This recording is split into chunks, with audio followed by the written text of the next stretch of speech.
Now that brings there's some flyers laying around. It's a 2012 Transgender Day of Remembrance. Carrie brought this up, and I said, "Is this for people who moved away?"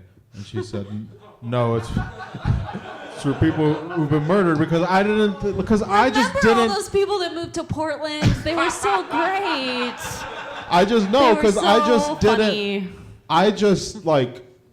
It sounds like it's like a violence is just an assumed reaction, but I would never think to murder someone if they like, whoa, you have a dick. Sorry, wrong door for me. But like that is unnatural to me, like that just violent reaction. But it sounds like it's something that everyone's pretty concerned with. Like, what is it? I feel like it's like fear and misunderstanding from the general public's perspective. So like, how do you feel we can get them aware of, I don't want to put this. Like, are they, my thing is, where does a straight dude pick up a transgender woman and then get surprised when they're a transgender woman? Like, I feel like if you go to Bounce, you kind of know what the scene is, right? Does that make sense? Who's gotta go for it? Oh, okay. So yeah, kind of what you're talking about is it's been sort of called the trans panic defense, and this is like defenses in like courtroom defense, where they'll try to say that someone is basically temporarily legally insane because they'll try to argue, oh, this guy didn't know that this trans girl was trans.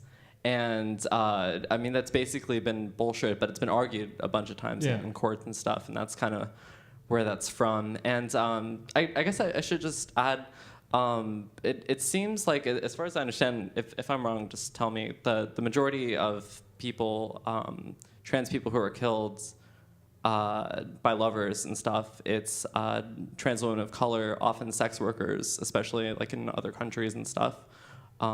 So I don't know, that's just like worth putting that in perspective. I don't know if I'm answering your question. So it's more dudes picking up prostitutes, and then they're like, "Whoa, this is sex. That's sex worker to me." But is there other definitions of sex worker?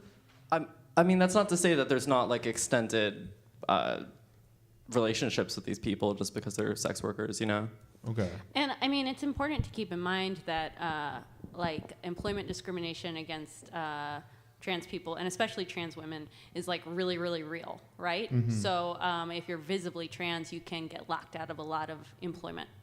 And so then how do you live, right? Yeah, how do you deal with that? And so you sort of you can get pushed to dangerous work, right? And like sex work can be dangerous, but also there's lots of sort of semi-legal work that can be dangerous, right? And I mean, the big thing is that like when trans women are killed, police departments don't seem to take it seriously.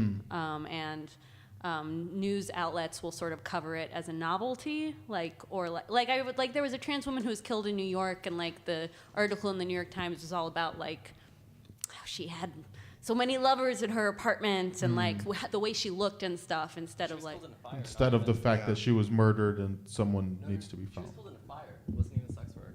Oh, so she was killed in a... So Madeline just said she was killed in a fire. It wasn't like a sex work murder situation, but like that's all the New York Times focused on. And it's really like dehumanizing. It's like fundamentally when trans women are talked about in the media, they're not talked about as humans. Mm-hmm. Yeah, and we have to remember that it's not just a crime of passion.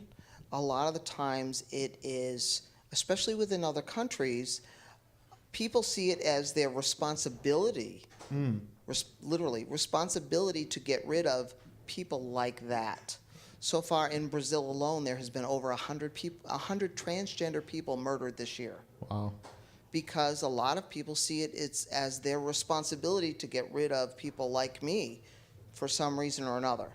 And so it's not just sex workers, and there are also trans men like me. And so the Transgender Day of Remembrance is to bring awareness of these murders that are happening all the time, due to lack of knowledge, due to fear, the fact that people think that, I can't trust my own instinct as to who or what this person is, and so to alleviate that problem, I'll just get rid of them.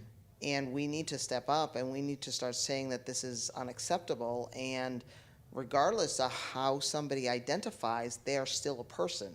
You know, there have been many times when I have been called an it. I'm not an it, I am a person. When we become, when we are exposed to knowledge, words like it and called names like that, then we are then seen as less than. And so we have to recognize that this is unacceptable, whether it's in the United States, in Brazil, in any other country, that it's not something that we need to, take lightly, and we need to stand up, and we need to speak out, and we need to say this needs to stop, because nobody is just all male or all female, and we are all somewhere on the spectrum. And for us to be seen as respected and seen with dignity and seen as contributing part of society, we need to step up, not just folks in the transgender community, but also our allies and people that stand with us need to come together and say, yes, we know that this needs to stop, and we're making a point of stating that.